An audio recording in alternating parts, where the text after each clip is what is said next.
Hello everyone. Good evening. Welcome to my live this evening. Welcome mga kawasaag. This is Kawasaag Talks. Sulod na kamo di kay i-shout out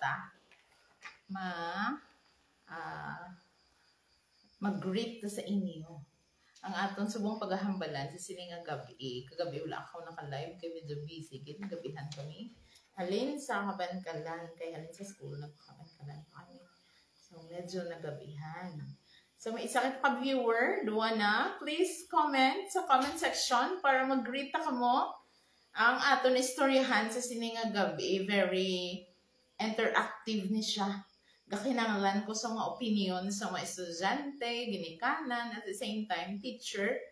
Kay I do believe nga kung kita mag-collaborate inang tatlo, ang teacher, ang student, and ang parents, masolusyonan natin ang hindi man gitanan, but some of the problems nga nag-occur sa school.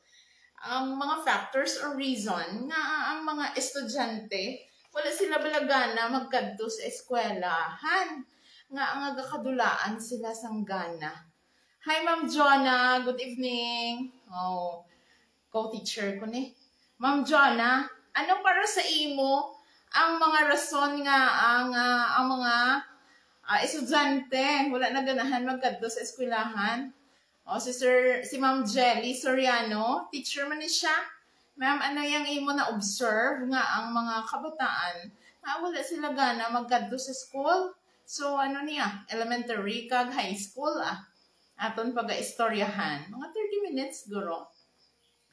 Leonelyn Macaya Antonio is watching. Shout out sa inyo nga mga nagatanaw live. Subong. Comment ka mo para nga makita ta kung ano ang mga possible nga mga rason. Pwede ba na nga ang mga estudyante doon natamaran nagid sila magkadto sa eskwelahan? Yes, good evening, Ma'am Maria Fita Laman. Isa kami sinikang lugar, subong ari ni siya sa Singapore. Hi, Ma'am Jelly Soriano. What do you think, ma'am? Teacher ni siya mo? What do you think, ma'am, is the reason? Mylene Marcolino, good evening. Shout out sa inyo. Okay, wala sila balon, ma'am. Ma'am Jelly. Motivation gali na. Kung elementary teacher. Oo, ining mga elementary ng mga bata, motivation na sa ila tuod bala ang balon niya ginatawag. Oo. Sir Angelo Joseph, good evening. Welcome sa aton nga live. Okay, Ma'am Johanna. Kaya, good evening. Angelo Joseph, halandoon. Ay, akong galing nga estudyante before, si Angelo. Kamusta ka na, Angelo? Oo. Ma'am Jonah, na-influence ang lawig ng patawhay sa time sang modular siguro? Yes, oo, bala mag-test kasi ila bala ma'am. Inang na mag-uhan, gid sila, nga daw hindi na sila kabalo kung anong ila isulat sa mga spelling, nabulayan naman sila. Singkuhan na, grabe ang effects sa pandemic. Kaluluoy ang mga kabataan. Now, sa part sang teacher, sang mga parents, ano inyo na feel kay kamo na naging teacher sa inyong kabataan? Budlay o kon hapos lang? Kapoy bala maging teacher or hindi? Okay lang, wala bala problema. Ano pagid nga mga reasons? So, pwede nga ilabalon, muna ilang motivation. O pwede man nga nadulaan sila gana, tungkol nga hindi sila kabalo sang lesson. Daw tamara na lang sila maglakat sa eskwelahan kay maano maniyaman nga hindi ko kabalo sa akong leksyon. Especially pag yung elementary, no? Hindi kabalo magbasa, be. Mayo na ganit. Subong nga, wala na yung ginapabilin. Tapos wala ginapatindog. Sa una, maggan mo daw, hindi ka lang kabalo. Tindog ka gidanay. Pero nami siya, kay ikaw nga estudyante, maninguha ka gid. Kay hinalian, matindog ka gid pila ka minuto, kung hindi ka kabalo sang answer, kag hindi ka kabalo magbasa. Sa una, amo na ang pag-handle sa mga kabataan. Pero may negative effect man na siya bala. Iba niya bata na hadlukan na mag-proceed nga mag-eskwela. tungod kay amo na ginapinahan sa eskwelahan, iba na hadlok. So wala sang perfect formula no sa mga bata when it comes sa pag-respond nila sa ginahimo ta nga mga ginagmay lang man yung mga the reminder sa ila sa school nga magtindog sila o kung ibutang sila sa tunga. Rene John Pat is watching. Hello, Madam Mimi Gonzalez. You are watching from Singapore. Thank you for watching, Madam. Say mo, Madam, ano ang possible reason nga ang bata gakawadaan siya sa gana sa pag-eskwela? May mga kabataan ko nga na istorya kagina. Ang ilang mga rason, hindi sila kabalo sa leksyon. Medyo hina-hina sila, hindi sila madasig. Doon mo na lang na ang ilang ginarason nga hindi na magbalik. Hambal ko, hindi niyo pag-ibaylo ang inyong mga ambisyon, handom sa kabuhi. Tungod lang hindi ka mo kabalusang sinak nga lesson, kamo lang gina ang liyabi nga man. Pag nagpalapit kamo sa inyo nga teacher for clarification, willing gina sila mag-help sa inyo. Buligan gid kamo na nila. Para nga ma-resolve ang problema sa ginatawag nga pag-intindi sa leksyon. So mga bata, very much welcome gid kamo sa inyo mga teacher. Palapit lang, hindi mahadlok, wala pagid sang kaso. Nga ang teacher, gingkaon niyang iya nga estudyante. Good evening, Romel Alonzagay, DJ. Man siya subong ka college niya sa Sepso.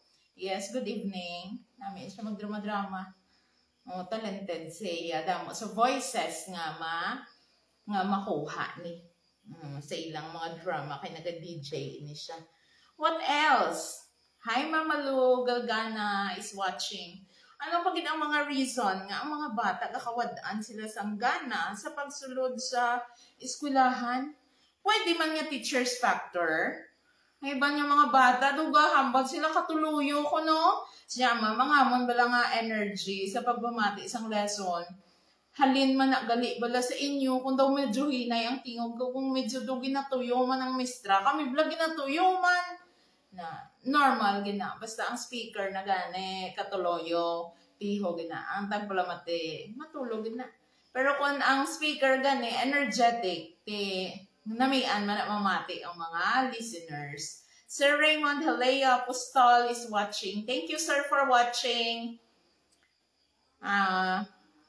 Yes, I miss you, Romel, sa Monte Alonso Gay, gani, estudyante ni namin sa una sa Tabugod. Subong, lapit na ni sila makagraduate. Successful na, Romel, according sa imo, yabe, ano ang mga reason nga ang mga bata na wadan gana magkadto sa school? Hi, Madam Nene Jovelyn is watching. Nang, mayong gabi, sagay na lang cellphone ang sa utok, ma'am, na nalatuod, no?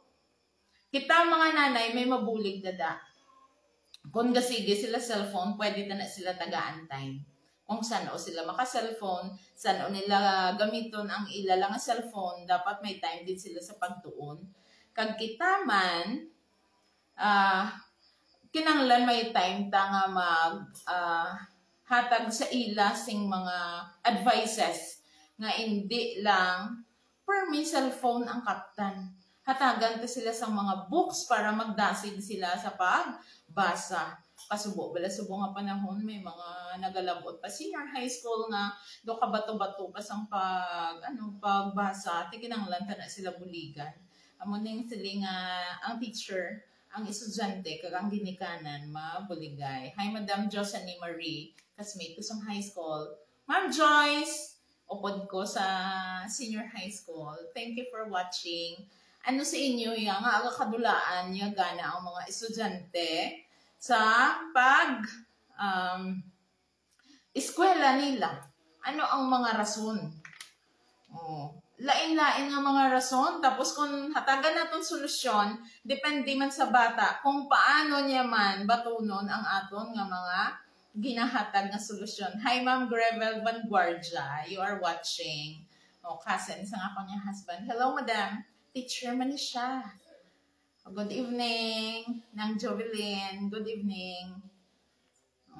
Ano bala? Bilang mga ginikanan, ano ang mga factor nga ang aton bata wala sila gana nasa pag-eskwela? Pwede man nga parents factor, masubo man pero nga kon iba nga mga estudyante bala, pag ginistorya mo sila gahinibi, nga man, may mga family problem sila gali, iban separated sila sa ila, ang ila ginikanan, separated, iban ga stay na lang sila sa ila nga lola or sa ila nga tita, kaluoy sa mga kabataan, kay hilibi sila. Kaya nahambalan ko sila, hindi tayo magpaperde sa pagtilaw. Mag-successful ka mo pila ka adlaw, ini nga mga problema, malampasan nyo. Amo ni ang nagapa, bakod sa inyo ang mga problema, hold on lang. Kay gapaluya sa ilang, pero believe ko mo, most sa mga bata nga may mga amuna, tutok na tutok sila sa pagtuon. Grabe. Gina-take nila as positive ang amuna nila nga naagyan sa kabuhi. Wala sila nagpabaya nga hindi sila magtuon sing maayo sa ilang lesson. Ginatinguhaan nila nga man. Kung mapaperdi ka sa imo mga problema, ang imo handom madula. Sayang, hindi magpahinay-hinay sa ginatawag gabuhi. Dapat motivated, kada adlaw mo makadto sa school. Hindi na pagpinsaron ang kung anong mga problema nga mo na siya ang maglamon sa aton nga mga handom sa kabuhi nga kita mag-successful. Pwede man ba lang ang kapigadohon ang mga rason nga hindi kita magkadto sa eskwelahan? May ara bata nga tungod sa kapigadohon, hindi na lang sila mag-eskwela. Hambalan nila, mga tapas karga lang kami kay kinanglanong naman magbakal bugas. Ang ako niya advice sa ila, pwede na. Sa isa kasi mana, balikin nyo lang ang school.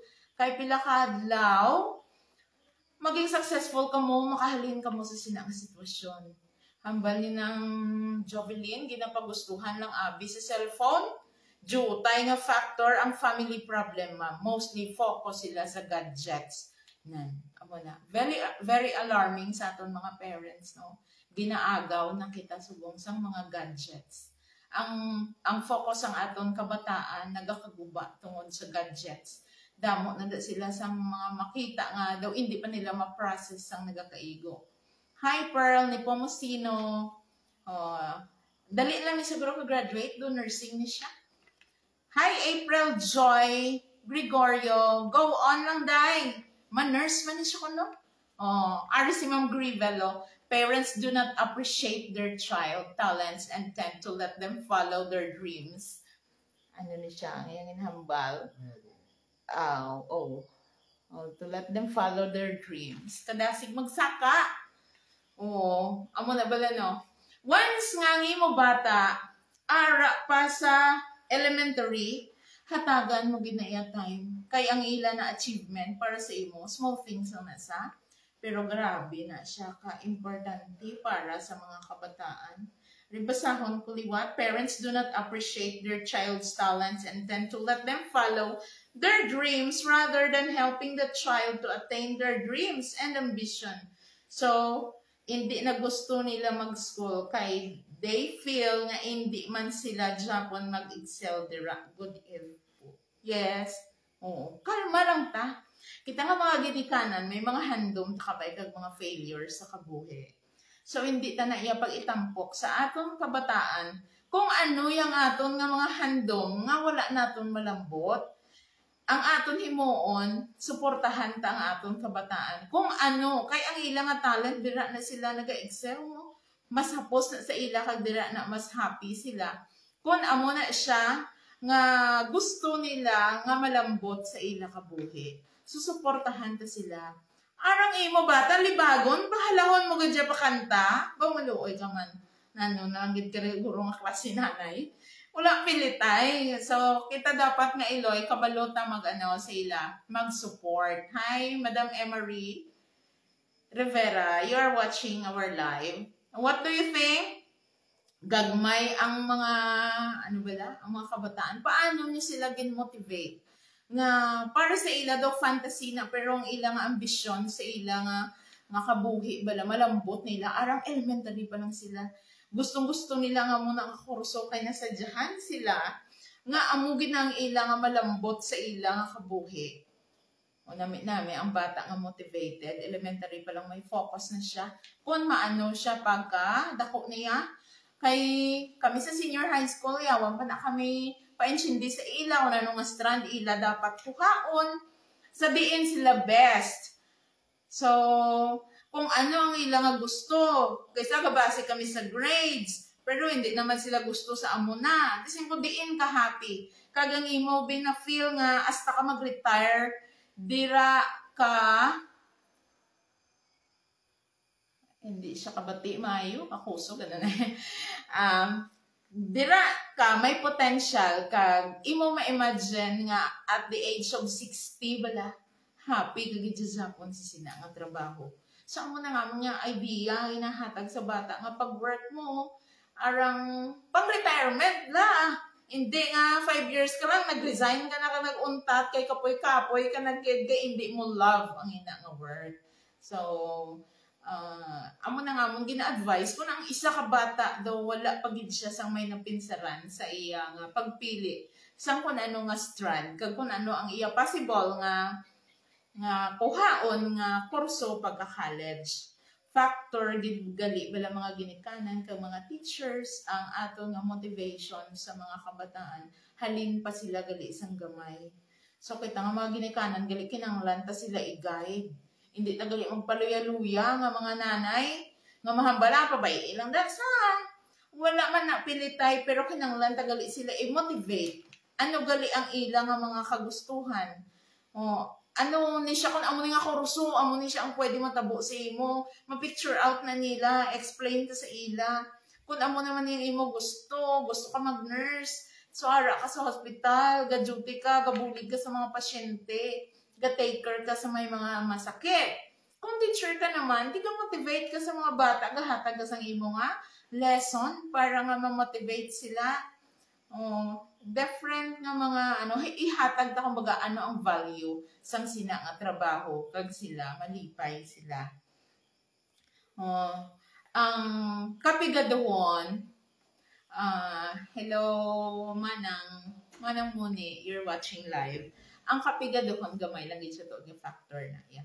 Kay kadamo-damo sang bata, kag kadamo-damo kuya kilala kag mga friends ko nga wala na ka hindi rason na mag-stop sila sa sa pag-eskwela tungod sa kapigadawon pa lang muna inandiyan sang bana ko man 8 years sa college kay working student sa wala mayo support yung work para makabayad tuition allowance ga sideline kung sino nga mga faculty ang makapa-obra kay para may allowance pang bakal sang habon, shampoo, Serena, nagibe kay nakita niya nako.